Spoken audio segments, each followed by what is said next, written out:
So let's talk about how to get sales without having to do the selling. And this is super, super important and super vital when you are getting started for mostly two reasons, right? The first is that most of you guys aren't sales pros. You're not sales experts. Very, very few people are like closers, right? I'd say like 1 out of like 15 or 20 people, or maybe 1 out of 10, I don't know.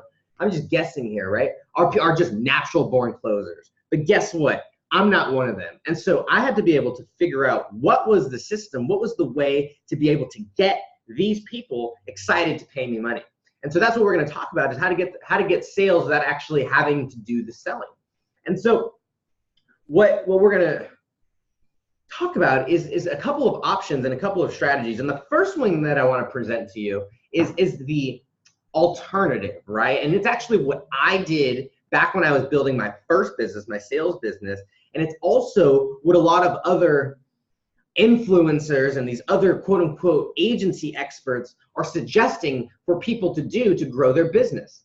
And that's to go out there, and if we want to get a ton of messages out there, if we want to make a ton of phone calls, okay, cool, let's go out there and hire a bunch of people. And that's what I did. At one point, at the largest point, I had over 120 people directly reporting to me, directly. And because we grew so quickly and because we scaled so fast, there was no time to build any middle managers. There was no time to build any middle level people who had the skill or the competence to be able to effectively manage people. And so now I had 115 people that I had to manage, right? And now I wasn't doing what I love to do. I wasn't doing what my passion was. I was being a therapist. I was being a counselor. I was being a manager. I was being a human resource person because I built this massive, massive organization of people.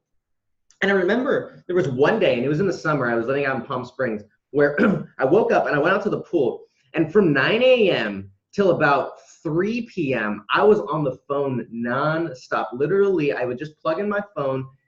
We had Wi-Fi by the pool, and I would just call from 9 a.m. to 3 p.m.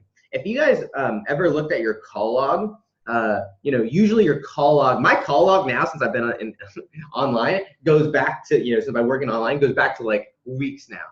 But imagine back then, my call log, it went back like 45 minutes. That's how many calls I made within however long it was, right?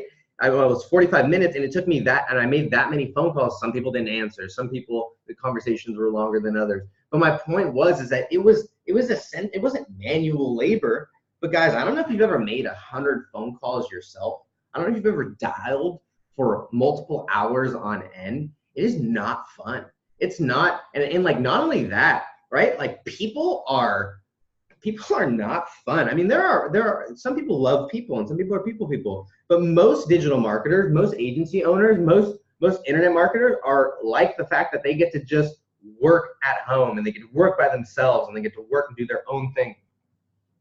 So now all of a sudden you tell a digital marketer, you tell an agency owner that she has to manage 20, 30, 40, 50 people that are supposed to be making phone calls, and they're now paying people minimum wage. My point is just that there is that alternative, right? And a lot of other agency owners are selling courses telling people, hey, go hire, like it's a course on how to hire and train and pay people to make phone calls for you. It's the funniest thing. But anyways, that's what I did back then, and I'm like, fuck that. I'm not doing that ever again. Like that's 2018 manual labor right there. Now don't get me wrong. I poured cement last week with my uncle and my dad. So manual labor for real is real. And I'm not trying to downplay those people who are out there sweating, doing legit manual labor. But making cold calls for hours for a digital marketer might as well be manual labor. And so that's what I want to share is what we're gonna say not to do, right? We're gonna tell you, how to create a system that avoids all that stuff. So is anybody down for that? Is anybody down to learn that? And here's what it is, right? So it's an automated sales system.